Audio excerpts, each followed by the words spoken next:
You know, I signed on for 3 of these movies before I even did the first one. And it's a nervous thing to do, you know, to sign on to scripts you haven't even seen.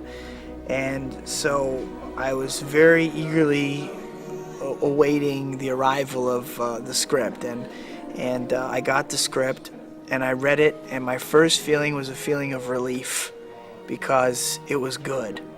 And my next feeling was of excitement because I was excited to get to work on it.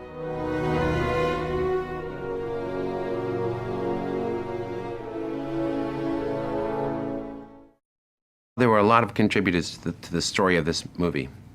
We had a lot of great writers, from Michael Chabon to Alvin Sargent, David Koepp, Mr. Goff and Millar. A lot of different people brought things to the story. And it was really finding our way through these different ideas to the ones that reverberated, for me, the ones that reverberated with me. We found our way. There was no real formula. I think we were governed by certain givens. You know, we know Tobey, and we know the age he is, and we know certainly the range, which is tremendous, that he can play. But it felt right to us that the next movie be about, okay, now he's accepted the mantle. He's been on that road for a while, and there are positives and negatives. I don't know you. And I can't keep thinking about you. It's too painful.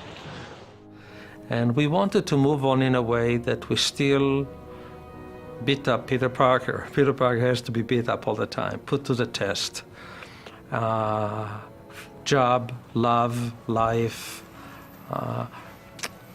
It's like real life. It's never easy to do the right thing, so that's why I like the Spider-Man movie that we're making now, because it's about choices, and it shows, not like a message movie, but it shows how we can all make these choices. How will he weigh his personal needs against his sense of responsibility?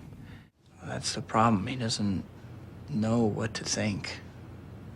Gonna make you mad not to know who you are. Your soul disappears.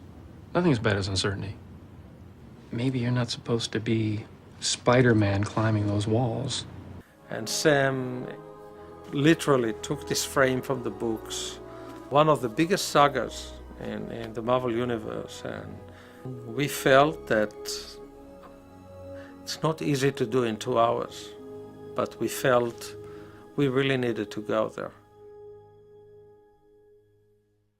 The biggest decision was who was his adversary going to be, and we had worked on Doc Ock. We had worked on him as a character visually for the first movie. We talked about having he and the Green Goblin together. But there was so much story to tell with the origin of Spider-Man, the origin of the Green Goblin.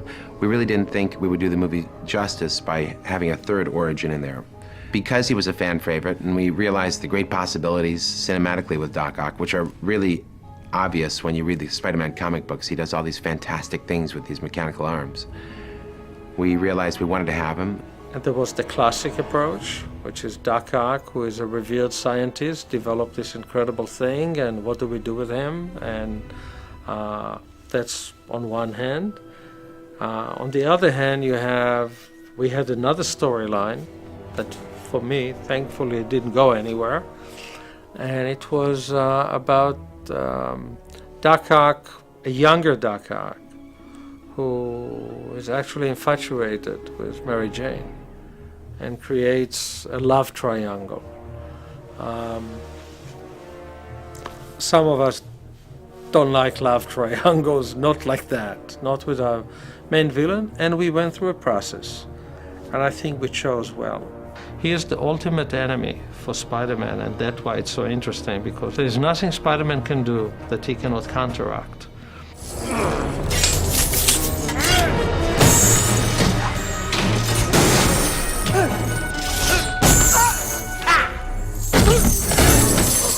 It's wonderful to have a villain in the second picture where can see his face, see their face emoting, expressing whatever they're feeling. Alfred's a great actor, and we really needed somebody with that strong sense of reality and somebody with a sense of humor, which Alfred has. This character, Doc Ock, the way that Alfred is creating him, he's really a human being, a misunderstood man who becomes a beast.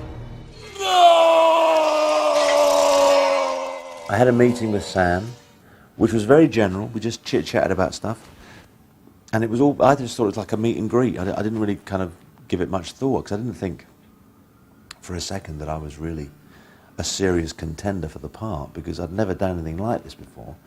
I didn't have any sort of track record in this kind of movie. I mean, if you look at my resume of films, you wouldn't be blamed for walking away thinking, well, he's kind of like, he does little independent arty movies, you know, every now and again he does a little studio thing here and there, but I'd never played a part this big in such a big movie. Ladies and gentlemen, fasten your seatbelts.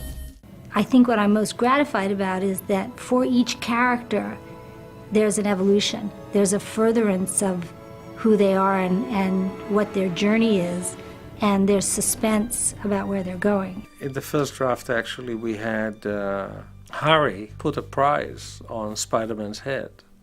We got rid of that because really it's more important for Harry and Peter to look at each other and Harry to say, if you knew who he was, would you tell me? Don't act like you're my friend. You stole MJ from me. You stole my father's love. And then you let him die because he didn't turn in the freak. Isn't that right? Huh? Isn't that right? Huh, brother?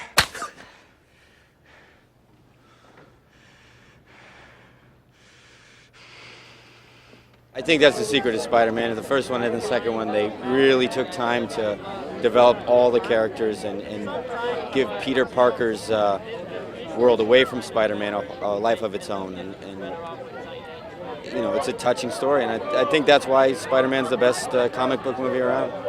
You have a superhero who is almost reluctant about it, and is actually having to debate with himself whether it's worth giving up a regular life to take on the responsibility of being a hero, which is really quite an interesting idea, you know, and an interesting dilemma, which I'm sure we would all be interested in finding out, asking ourselves, you know, well, if I had all these superpowers and I could save the world, would I give everything up to do that? You know, and it's an interesting question to ask yourself.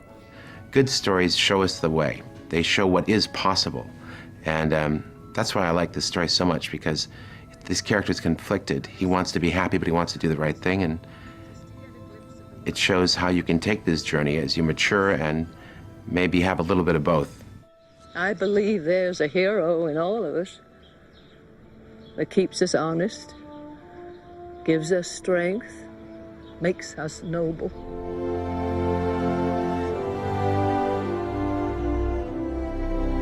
It's good to have you back, Spider-Man.